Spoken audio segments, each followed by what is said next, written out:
This is my mom. I was raised by a single mom. She is my absolute hero. She did her very best for us. My dad walked out on our family when I was 4 years old. That really marked me for life. I felt rejected, I felt abandoned, and I felt this shame fill my life up because I just couldn't understand how a father could just leave his family and go away.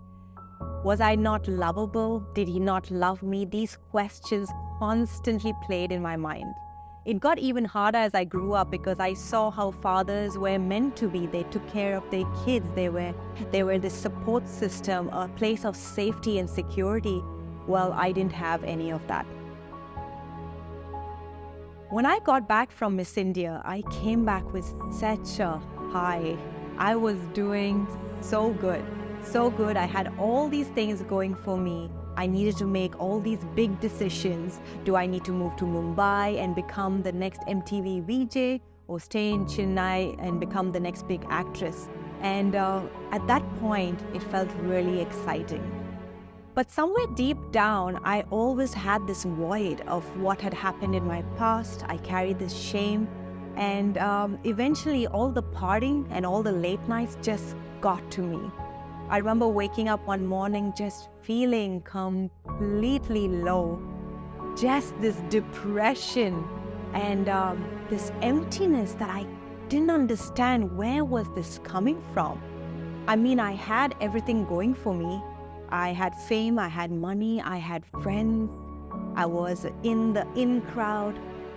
And I was quite angry at myself, like, why am I feeling this way? Why can't I just go about my business and keep doing what I'm doing?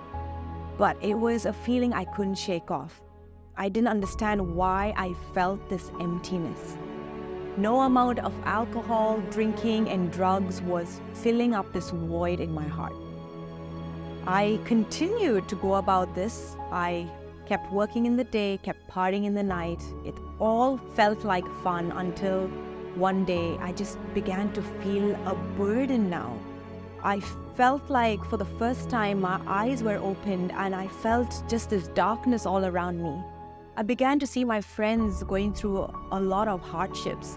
There were suicides taking place, abortions, drunkenness, drug overdoses, and I was very much in it.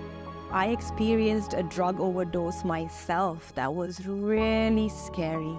I remember that night sitting with my friend, and honestly, it was the first time that I called out to God. I was like, if there is even a God, please save my friend.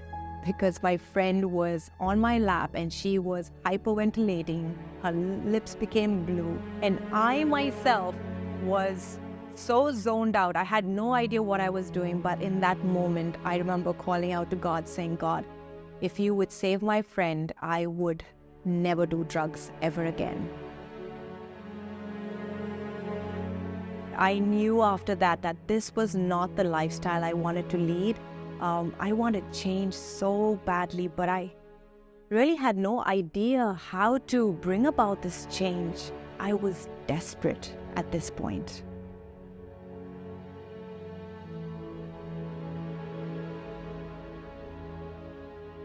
My mom raised us to be Christians. So I have watched my mom cry and pray and read the Bible as a little girl growing up. So she instilled that into us, that Jesus was God and, He was going to come through for us. But because I was so angry at God for what my dad did to us, I rebelled. I didn't want to have a relationship with this Jesus. But when things got really hard and life just felt so dark, I was so desperate. I didn't know where else to go. So I dragged myself to church one day, and there was a speaker speaking, and he was talking about the crucifixion. And I have heard about the crucifixion 1,000 times, but that day, something different happened. Something powerful took place in my heart.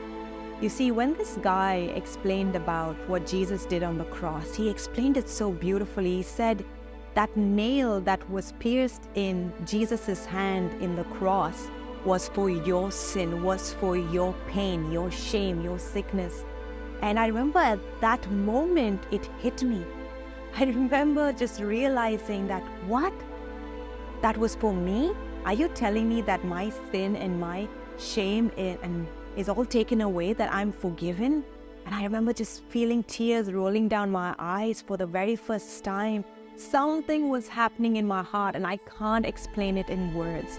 For the first time, I felt something exploded within me, because I think, if I try to remember, for the first time I began to feel my emotions. I'm not drinking it, I'm not running away, I'm not escaping, I'm not trying to be the next big thing. For the first time, I felt that pain in my heart, and I invited God, and I felt His love come and just fill up everything. I felt unconditionally loved by God, who was ministering to me or coming to me like a father. And that moment, I remember just making a promise with God. I said, for the way I feel right now, God, feeling free, I want to share this love with every woman I come in contact with.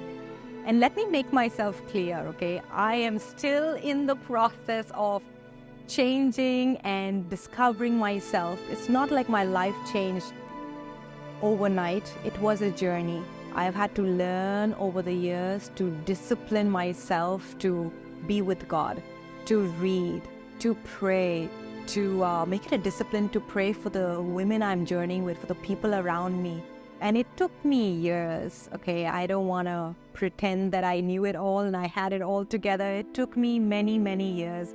Even after I got married and had kids, I never stopped meeting with women. I continued to do what I loved doing, was just journeying with women, walking with them, and just being there as a friend, as a sister. And in turn, it really blessed me too, because I have always been an open and vulnerable person. And just doing relationship and connecting and sharing stories and praying for each other, when two people come together and share openly, vulnerably, pray together, stay accountable, beautiful things begin to happen. I met in groups, I met one-on-ones. I even took it into my industry and I shared it at bars, at nightclubs. I was laughed about. They called me the Hallelujah Girl. I was written about in magazines. It was all a joke, but it didn't bother me, because for the first time, I felt like I found my identity, that I found purpose, that I knew who I wanted to be. Actually, in 2016, that my spiritual life just blew up and went to the next level, because again, actually this is a good one, because again in 2016, I began to feel this void, and I'm like, why am I feeling this way? Because I was so discontent again. And I remember at that point knowing that God was saying, I just want you to come up higher. And I went on this journey to discipline myself, to fast, to read the Bible, and to really spend time with Him. And it was a game changer for me. It changed my life, because you know what? I had no idea what was coming forward. So that truly built me up for the things that I was about to face. I have seen miracles. I've seen transformations over the last 25 years. And it's not like I waited for someone to give me permission, or did I wait for a stage or a platform. I just did this behind closed doors. And today, you know, if I could encourage you with anything, is this: love is power. And for me, that love was Jesus, was God's love that filled that void up. And it's not like my life is perfect now. I still have a long way to go. I like saying this. I sit before you as a broken woman, because it was in my brokenness I truly found joy, I found peace, I found so much more. I found myself. If you feel like you have connected with my story, do write to me. I would love to hear from you. And for those of you who have been asking, I am bringing back Sisterhood Discipleship Program coming soon this year. So this is an invitation to women all over the world. Come join me as we together embark on this new journey of creating history with God.